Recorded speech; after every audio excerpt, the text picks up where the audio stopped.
حضرت ابو بکر صدیق رضی اللہ تعالی عنہ وہ ہستی ہیں جن کی شان اور مقام اللہ نے قرآن مقدس میں مختلف انداز میں آپ صلی اللہ علیہ وسلم نے اور آپ کے صحابیوں نے بڑے عجیب انداز میں کیا ہے، اعزازات عطا فرمائے ہیں۔ ان اعزازات میں سے امت میں سب سے پہلے جس ہستی نے اسلام قبول کیا وہ ابو بکر رضی اللہ عنہ ہے۔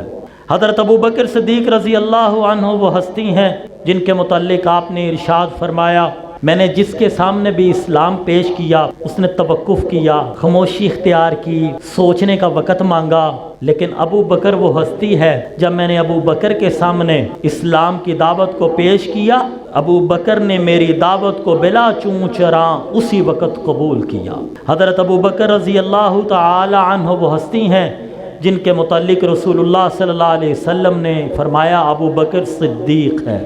آپ صلی اللہ علیہ وسلم معراج کی رات گئے، واپس آئے، مکہ کے لوگوں کو کہا کہ دیکھو میں اللہ کا پیغمبر ہوں، اللہ نے بڑے بڑے معجزے میرے ہاتھ میں دکھائے ہیں، ایک معجزہ تازہ تازہ سچے پیغمبر کی علامتوں میں سے ایک علامت رات میں نے دیکھی کہ میں اس جسم کے ساتھ آسمانوں پہ گیا، بیت المقدس گیا، پھر ساتوں آسمانوں پہ گیا، جنت دوزخ کی سیر کی، پھر میں واپس آ گیا۔ جب مکہ کے سرداروں کے سامنے یہ بات ہوئی تو وہ مکی لوگ کہنے والے ضدی لوگ وہ کہتے مذاق اڑانے لگے، کہنے لگے ہم کہتے تھے نا اس کا دماغ ٹھیک نہیں ہے نعوذ باللہ، اب دیکھو آگے بڑھ گیا، یوں بات کی۔ اور انہوں نے کہا اب ایک بندہ توڑا جائے نا تو آپ کی دعوت ختم ہو سکتی ہے، اور وہ بندہ ہے ابو بکر۔ یہ سارے مکے کے لوگ مل کر ابو بکر کے پاس چلے گئے اور ابو بکر تشریف فرما ہے، کہنے لگے ابو بکر تو اس سے ایک بات پوچھنی ہے۔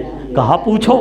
کہا بات یہ ہے کیا ممکن ہے ایک بندہ راتوں رات بیت المقدس میں چلا جائے، وہاں سے پہلا دوسرا تیسرا چوتھا چھٹا پانچواں ساتواں آسمان ہو کے جنت دوزخ کی سیر کر کے واپس آ جائے اس جسم کے ساتھ، یہ ممکن ہے؟ ابو بکر نے کہا بظاہر تو یہ ممکن نہیں ہے۔ تو کہا ہم بھی تو یہی کہتے ہیں ممکن نہیں ہے، لیکن تیرا یار ہے نا جو، جس کا تو ساتھی ہے، جس کے گیت گاتا ہے، جس کے نعرے لگاتا ہے، جس کی دعوت کی طرف بلاتا ہے، وہ یہی کہہ رہے ہیں پورے مکے میں مشہور ہو گیا، تجھے پتہ ہی نہیں ہے۔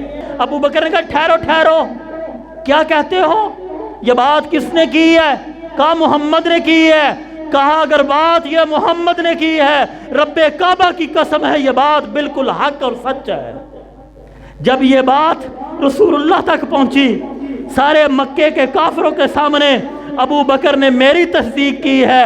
آپ صلی اللہ علیہ وسلم نے فرمایا اس دھرتی پر انبیاء کے بعد ساری امتوں میں سب سے زیادہ جو زبان سچی ملی ہے وہ ابو بکر کی ہے، کسی اور کی نہیں۔ بس یہاں پہ معاملہ ختم نہیں ہوا، ابو بکر کا اعزاز سنیے کہ میرے محمد نے کہہ دیا۔ اللہ نے کہا محمد جب تو نے کہہ دیا تو میں آسمان سے اعلان کرنے لگا ہوں والذی جاء بالصدق وصدق بہ اولئک ھم المتقون۔